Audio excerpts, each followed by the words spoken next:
Hey, Mr. Del Chipino. No one can say I didn't give members of Houston City Council the chance to do the right thing. Delay the scandal-plagued recycling vote until the public gets to see all the records the mayor is now hiding, how the sausage was made. Let's stop this game. Your names are on this, folks, and it's very important tomorrow. And there is a political calculation you will make tomorrow about ethics and transparency. The mayor has even ignored a judge's order to see the garbage records he's hiding, spending your tax money to do it. And the FBI, they've started asking questions too. And every council member who votes tomorrow will be saddled with an ethics vote. Instead, Houston City Council voted to ignore your right to know. In favor? Opposed? No. Show Councilmember Kubosh and Councilmember Stardick. And with council members like Larry Green, maybe we shouldn't be surprised.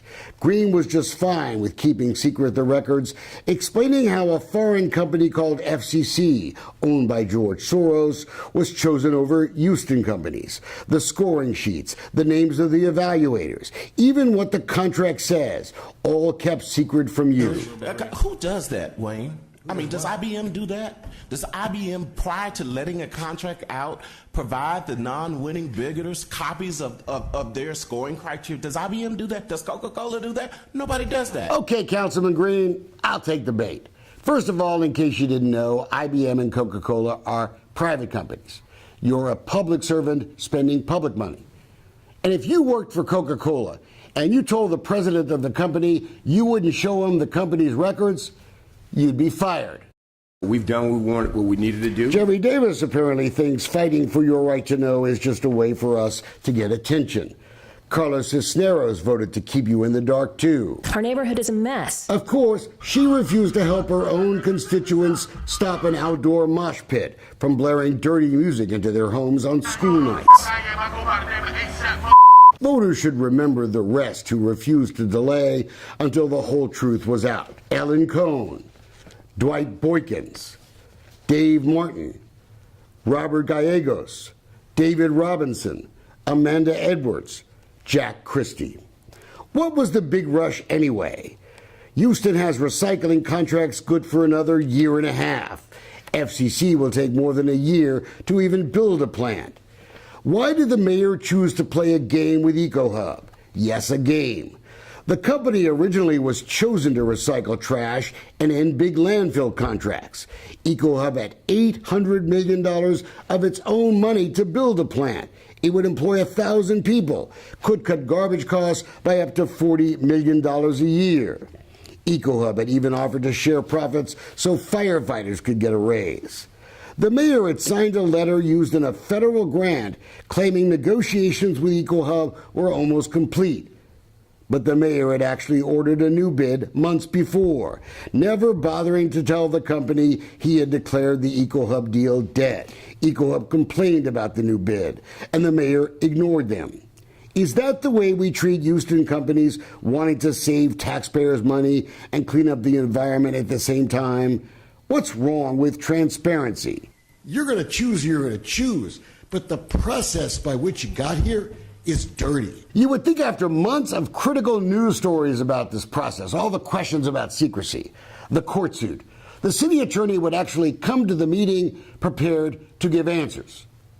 You'd be wrong. I'm sorry, I don't have the details on every step taken in that case. You know, people file lawsuits against the city for all kinds of reasons all the time. City Controller Chris Brown had criticized the secrecy of the deal, but didn't stop it. EcoHub boss George Gitchell had filed a sworn complaint with the city watchdog months ago. You know what happened? No one at the controller's office ever even bothered to return George Gitchell's call. Boy, watchdogs. I don't think we should put up a wall. Councilman Michael Kubosh had led the way on the fight for transparency in the garbage deal. Mike Knox, too. And Brenda Stardick deserves credit. She would vote against the contract. Mike Laster, who couldn't make the vote, would bother to send a memo he was a no too. And that's important. Laster was chairman of the council committee that was asked to review the deal in the first place. He missed the vote. So did Greg Travis.